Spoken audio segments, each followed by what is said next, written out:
یہ جو جگہ ہم ابھی کھڑے ہیں یہاں پر دو مواقع ہیں۔ ایک تو پہاڑ ہے جو جبل ثبیر ہے، جہاں پر ابراہیم علیہ السلام نے اللہ تعالیٰ کی طرف سے ان کو حکم ہوا تھا کہ اسماعیل علیہ السلام کو ذبح کیا جائے۔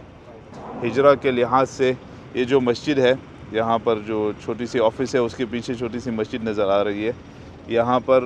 بیعۃ العقبہ جس کو کہا جاتا ہے، وہاں حضور پاک صلی اللہ علیہ وسلم نے مدینے سے جو حضرات آئے تھے حج کے دوران، تو سعد بن معاذ رضی اللہ عنہ اور دوسرے صحابہ نے سوال کیا کہ اے نبی صلی اللہ علیہ وسلم، جب آپ مدینے آئیں اور سارے لوگ ہمارے خلاف ہو جائیں گے اور ہم آپ کے لیے لڑیں گے، ہم یہودیوں سے بھی بغاوت کر دیں گے، سارے لوگوں کے ساتھ بغاوت کر دیں گے آپ کی حفاظت کے لیے،